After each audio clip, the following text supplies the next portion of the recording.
ಆಗಿದೆ. ಈ ನದಿ ಬಳಿಗೆ ಬೆಳಗುತ್ತಾ ಬಿಸುತ್ತಿರುವಾಗ ಈ ಒಣದೇವತೆ ನೋಡಲು ನನಗೆ ಕಣ್ಣು ಸಾಗಿ ನೀರಿನ ಜೂಜಿಯ ಇದು ಈ ಸಮಯ ಒಳ್ಳೆದ. ಯಾಕಂದರೆ ಇಲ್ಲಿ ದೇವಭೂತಗಳಿದ್ದ ಸಮಯ. ನಾನು ಬೇಗ ಮನೆಗೆ ಹೋಗಬೇಕು. ನನ್ನ ಮುದ್ದು ಪಕ್ಷಿಗಳೇ, ನಿಮ್ಮ ನಾದವನ್ನು ಕೇಳಿ ನನಗೂ ಹಾಡಿ ಕುಣಿಯಬೇಕೆಂದಿರುತ್ತದೆ. ಓ ಮೇಘವೇ ಮೇಘವೇ ಹೋಗಿ ಬಾ.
ನೋಡಿ, ಕಿವಿ ತುಂಬ ಕೇಳಿ ಮನ ಆನಂದಿಸುವಂತೆ ಕೇಳಿಸಿಕೊಂಡೆ.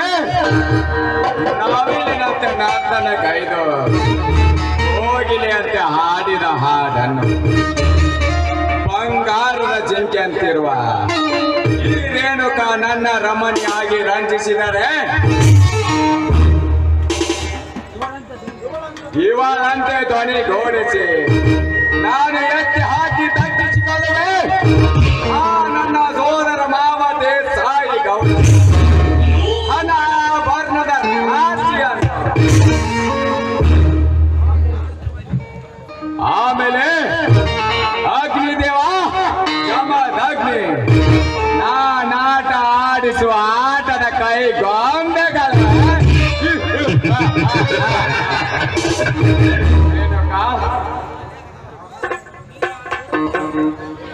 ಯಾರವರು? ನಾನೇ ನಿನ್ನ ಪಡೆ ನನ್ನ ದೇಸಾಯಿ ಗೌಡನ ಫ್ಯಾಕ್ಟರಿ ಮ್ಯಾನೇಜರ್, ಅಲ್ಲದೆ ಅವನ ಸೋದರಯ ಸುರೇಂದ್ರ ಪಾಟೀಲ್. ಗೊತ್ತಾಯ್ತು. ತಾವಿಗೆ ಬಂದ ಕಾರಣ ಅದನ್ನೆಂಟರ ಹರಿಯದ ಯೌವನ ಬುದ್ಧಿಯನ್ನು ಅಬಲೆಯಾಗಿ ಖಗೋಳವನ್ನೇ ಸೋತೆ ಕೊರಳಿಗೆ ತಾಳಿ ಇಲ್ಲದೆ ಗೋಳಾಡುತ್ತಿರುವ ಈ ನಿನ್ನ ಕೊರಳಿಗೆ ಮಾಂಗಲ್ಯ ಕಟ್ಟಲು ಬಂದಿರುವೆ. ಮತಿಹೀನ ಬಡಿಯಾರದ ಬಂಟನಾಗಿ ದಿಟ್ಟವಾಗಿ ನುಡಿವೆಯಾ? ನನಗೆ ಮಾಂಗಲ್ಯ ಕಟ್ಟುವೇನು? ಅಪ್ಪ, ನೀನು ನಮ್ಮ ಫ್ಯಾಕ್ಟರಿಯ ಮ್ಯಾನೇಜರ್. ನಾನೇನು ಕೂಳು ಕಾಣದ ತಿಂಕೇಳಿ ಹೆಣ್ಣಲ್ಲ. ಸುಮ್ಮನೆ ಇಲ್ಲಿಂದ ಹೊರಟು ಹೋಗು. ಹೊರಟು ಹೋಗಲು ಬಂದಿಲ್ಲ ರೇಣುಕಾ. ಅರೆಯಾದ ಯಾವನ ತುಂಬಿ ತೋದೆ ಕಾಡುತ್ತಿರುವ ಈ ನಿನ್ನ ದೇಹದ ಸೌಂದರ್ಯ ಸುಖ ಸವಿಯಲು ಬಂದಿರುವೆ.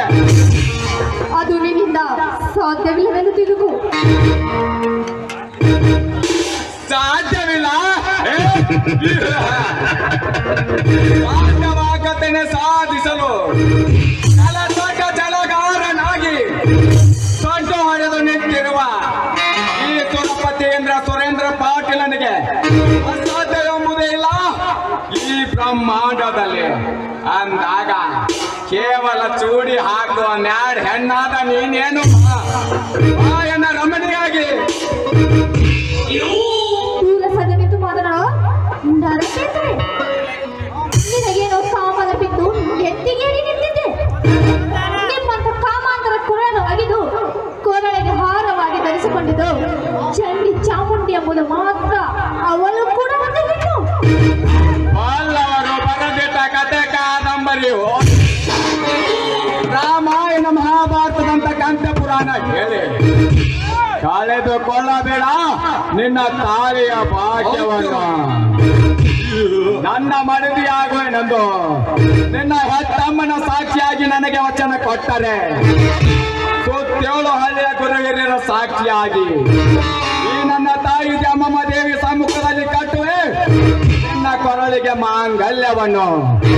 ಇದನ್ನು ತಿರಸ್ಕರಿಸಿ ಹೆಣ್ಣು ಈ ಜಗದ ಕಣ್ಣು ಅದು ಇದು ಎಂದು ನೀ ಹಾರಾಡಿದರೆ ಬಲಾತ್ಕಾರದಿಂದ ಮುಡಿಸುವೆ ಈ ನಿನ್ನ ಹೊಟ್ಟೆಲಿ ಪಾಟೀಲನ ವಂಶದ ಕುಡಿಯನ್ನು.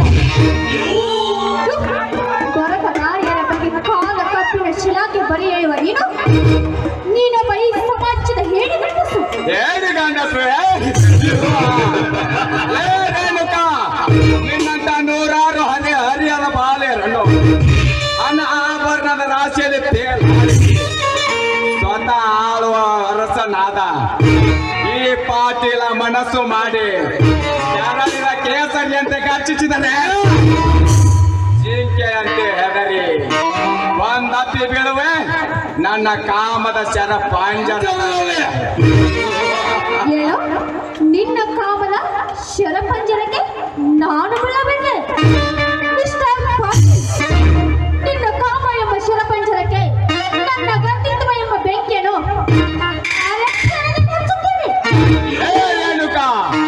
ಹೆಣ್ಣಿಗಿಷ್ಟು ಸೇಡು ರೋಷವಿರಬೇಕಾದರೆ ಗಂಡಿಗೆಲ್ಲ ಒಂದು ತಿಳಿದ್ರಿಯಾ? ಸಾತರು ಮೇಕೆ ಬಾರದ ಇರುವ ನಿನಗೆ ಇಷ್ಟು ಇರಬೇಕಾದರು ಬೇಡ ಬೇಡ ಎಂದರು ಮತ್ತೆ ಮತ್ತೆ ಬರುತ್ತಿರುವ ಈ ಜೋಡು ಗುಂಡಿಗೆ ಪಾಟೀಲ ನಿನ್ನ ಶೀಲ ಸವಿಯದೆ ಬಿಡಲ್ಲ.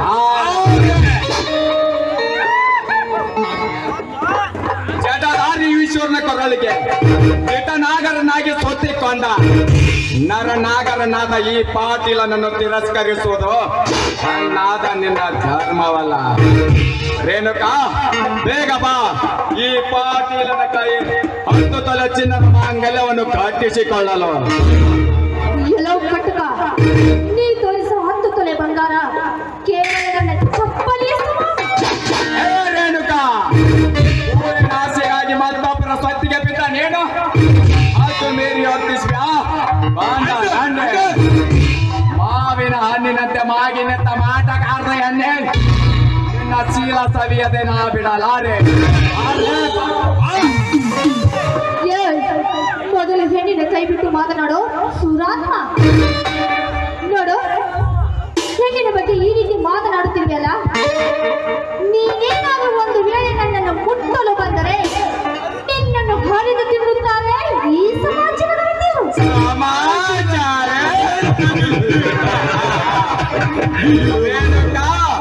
ಇದೊಂದು ಮೂರ್ಖ ಸಮಾಜ.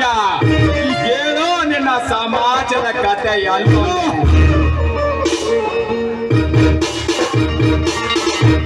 ದೇವರಂತ ಗಂಡನಿದ್ದರು ಗಂಡನ ಸುಖಕ್ಕಾಗಿ ತಾಳಿ ಕಟ್ಟಿದ ಗಂಡನನ್ನೇ ಒಂದ ಅಟುಕಿ ಹಣ್ಣು ಗಳಿಸ್ತಿಲ್ಲ ಈ ನಿನ್ನ ಕಲಿಯುಗದಲ್ಲಿ. ಹಣದ ಆಸೆಗಾಗಿ ತಾಳಿ ಕಟ್ಟಿದ ಗಂಡನ ತಮ್ಮ ಮೈದುನನಿಂದ ತನ್ನ ಚಪಲ ತೀರಿಸಿಕೊಳ್ಳುವ ಹೊಲಸು ಆಧಾರದ ಹೆಣ್ಣು ಗಳಿಸ್ತಿಲ್ಲ ಈ ನಿನ್ನ ಹಾಲು ಗರತಿ ಸಮಾಜದಲ್ಲಿ. ಒಡ ಹುಟ್ಟಿದ ಅಣ್ಣ ತಮ್ಮಂದಿರ ಕತ್ತನ್ನೇ ಕೊಯ್ದು ಮತ್ತೆ ಶತ್ರುವಿನ ಬಲೆಯಲ್ಲಿ ಸೂಳೆಯಾಗಿ ಎದ್ದು ಬರುವ ನಿನ್ನಂತ ಆಧಾರದ ಹೆಣ್ಣು ಗಳಿಸ್ತಿಲ್ಲ ಈ ನಿನ್ನ ಹಾಳಾದ ಕಲಿಯುಗದಲ್ಲಿ. ಅಂದಾಗ ನಿನ್ನ ಮಾನಭಂಗದ ಪೊರೆ ಹರಿದು ಈ ನಿನ್ನ ಶೀಲ ಎಂಬ ಸ್ತ್ರೀ ಮುದ್ರಿಕೆ ರತ್ನಕ್ಕೆ ನಾನು ಕರಿನಾಗರನಾಗಿ ಕಾಚಿ ಕಾಚಿ ವಿಷಲೇತಿದ್ದರು ಯಾವ ಕರತಿರು ಎದ್ದು ಬರಲಾರದು ನಾನೇನು ಹೇಳಲಾರದು.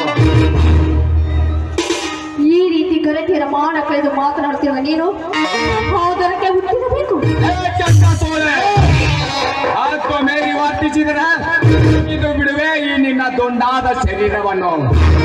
ಪರಿಹಾರ ಮಾಡದೆ ಬಂದು ಬೀಳೋ ನನ್ನ ಬಲೆಯಲ್ಲಿ ಈಗಲೇ ಹರಿದು ಹಾಕುವೆ ನಿನ್ನ ಶೀಲ ಕ್ಷಣದಲ್ಲಿ ಹೋಗಿ ನಿನ್ನ ಶೀಲದ ಕಥೆ.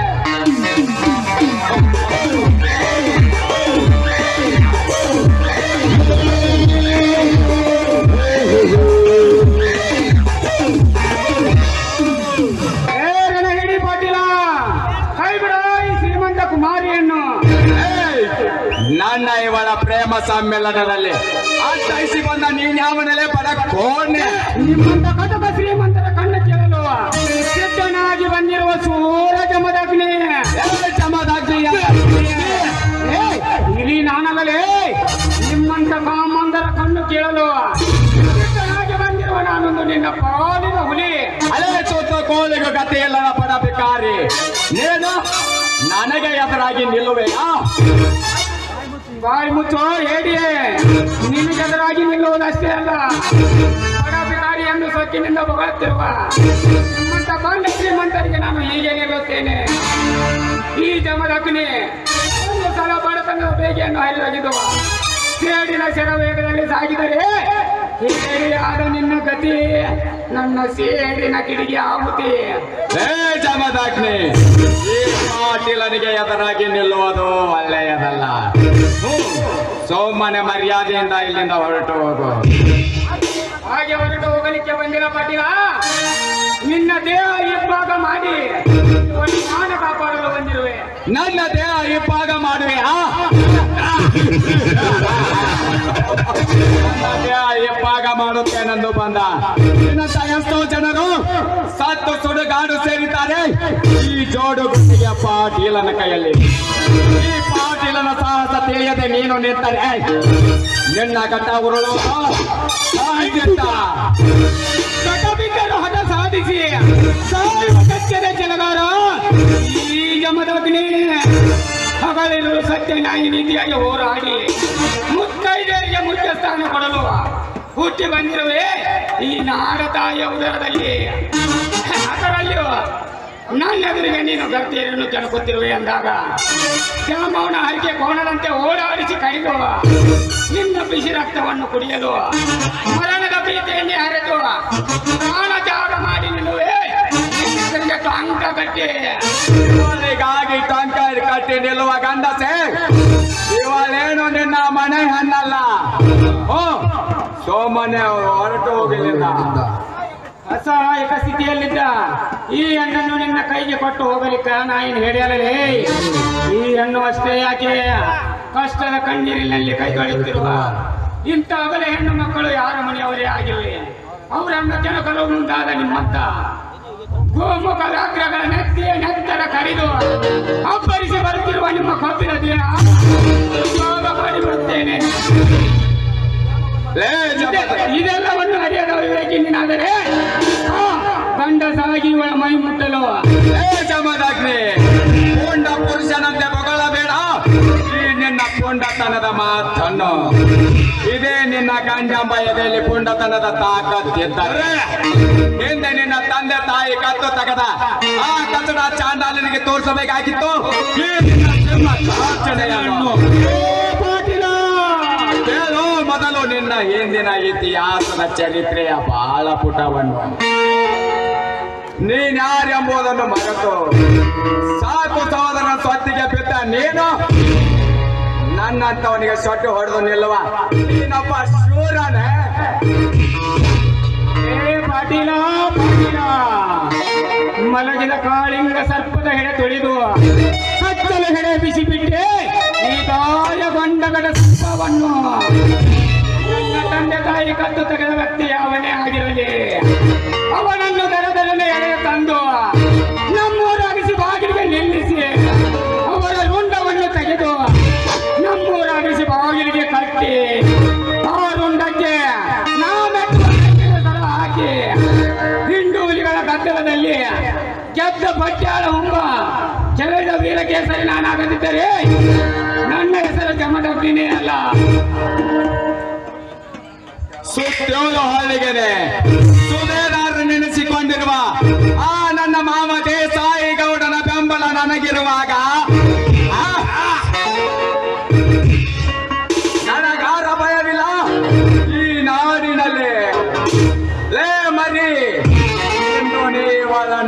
ಪ್ರವೇಶಿಸಿದ ಮಾತ್ರಕ್ಕೆ ನೀನೇನು ದೊಡ್ಡ ಶೂರ ಸರದಾರನೆಂದು ತಿಳಿಯದೆ.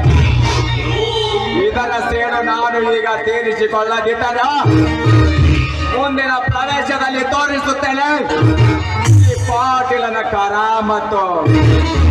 ಬರ್ತೀನಿ ಬೇಟೆ, ಬರ್ತೀನಿ.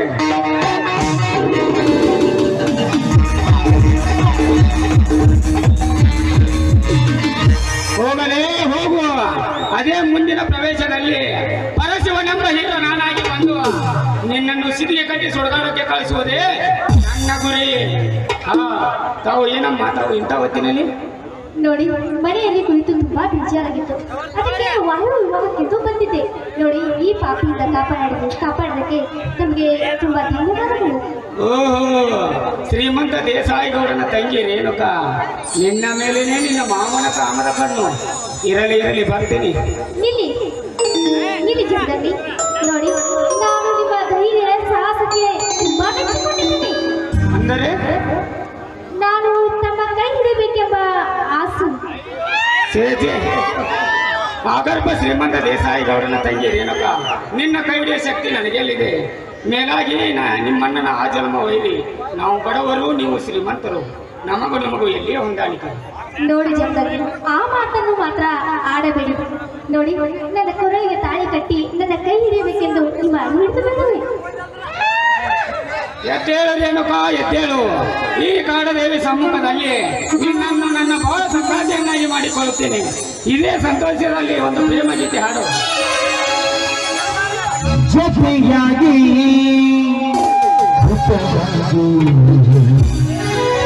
ಸೇರಿ ನಡೆಯುವ, ಸೇರಿ ನುಡಿವ, ಜೊತೆಯಾಗಿ ಸೇರಿ ನಡೆಯುವ, ಸೇರಿ ನುಡಿವ. ನನ್ನ ಬದುಕಲ್ಲಿ ಒಂದು ಬೆಳಕಾಗಿರು, ನನ್ನ ಉಸಿರಲ್ಲಿ ಒಂದು ಉಸಿರಾಗಿರು, ನಿನ್ನ ಬಿಡಲಾರೆ ನಾನೆಂದು. ಜೊತೆಯಾಗಿ ಊಟವಾಗು, ಸೇರಿ ನಡೆಯುವ, ಸೇರಿ ನುಡಿವ.